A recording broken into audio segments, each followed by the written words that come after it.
আসসালামু আলাইকুম রহমতুল্লাহি বারকাতুহু। আমি আশা কিচেনে অনেক স্বাগত। বন্ধুরা কেমন আছেন? আশা করছি ভালো আছেন, আমরাও ভালো আছি।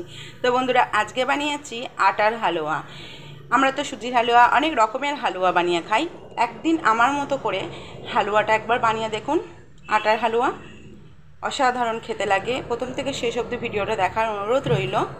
আশা করছি আপনাদের অনেক ভালো লাগবে। ভালো লাগলে লাইক শেয়ার কমেন্ট করে পাশে থাকবেন।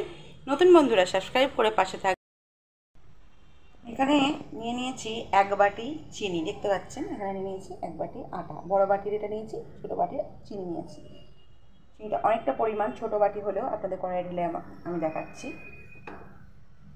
এখানে আটা নিয়ে নিয়েছি, গ্যাস জ্বালিয়ে দিয়েছি, কড়াই বসিয়ে দিয়েছি, চিনিটা দিয়ে দেব। দেখতে পেলেন চিনিটা দিলাম। এই বাটিরই 1 বাটি চিনি দিয়েছি, 2 বাটি পানি দেব।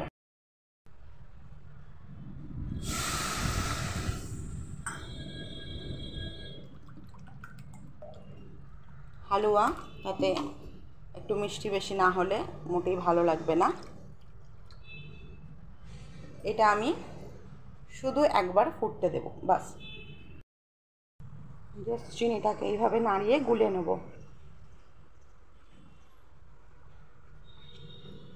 গুলেই এসেছে, দেখুন আর একটু বাকি আছে। দেখুন একবার ফুটে গেছে, এবার আমি নামিয়ে নেব। এখানে কড়াই বসিয়ে দিলাম। এবার আমি আটাটা দিয়ে দেবো, 1 বাটি আটাটা পুরোটা দেবো। আটাটা দিয়ে দিলাম। এবার আমি আটাটাকে খালি কড়াইয়ের মধ্যেই একটু নাড়াচাড়া করে নেব।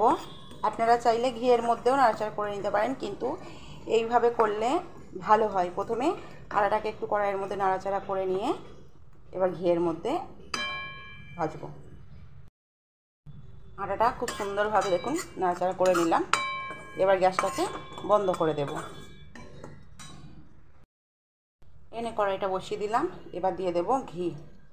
ঘিয়ের পরিমাণটা বন্ধুরা একটু বেশি থাকবে। এবার দিয়ে দেব বাদাম। আমি আমন্ড দিয়েছি আর কাজু দিয়েছি, কোনো রকম কেটে রাখিনি, দেখতে পাচ্ছেন। এইভাবে আমি অ্যাড করব। আমরা নর্মালি ভিজিয়ে রেখে কুচিয়ে নিই, এটা কুচোবো না আমি। জাস্ট কাজুগুলোকে একটু করে ভেঙে নিয়েছি। এবার এটাকে আমি হালকা হাতে ভেজে নিয়ে তুলে নেব। দেখুন কাজুতে কালার চলে এসছে, ভাজা হয়ে গেছে। এবার আমি তুলে নেব। এই ঘিয়ের মধ্যে দিয়ে দেবো দুটো এলাইচি। দেওয়ার পরে আমি দিয়ে দেব আটাটা, যেটা ভেজে রেখেছিলাম। এবার ঘিয়ের সঙ্গে এটাকে ভালোভাবে একটু ভেজে নেব।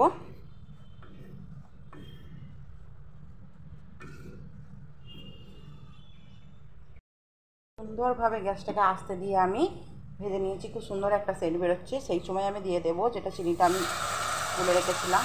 এরকম গরমে দিলে একটু ছিটা আসবে, কোনো অসুবিধা নেই। অল্প একটুখানি রেখে দিলাম। এখন এটাকে আমি ফার্স্টে আমি নেড়ে নেবো ভালোভাবে।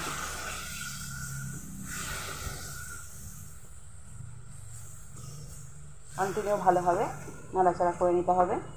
গ্যাসটাকে করে দেবো একদম আস্তে। কন্টিনিউ আমি 7-8 মিনিট ধরে ভালোভাবে নাড়াচাড়া করেছি। এর ওপর দিয়ে দিতে হবে ঘি আর দিয়ে দেব ড্রাই ফ্রুটসগুলো। এবার আবার আমি খুব সুন্দরভাবে এটাকে মিক্স করে দেব।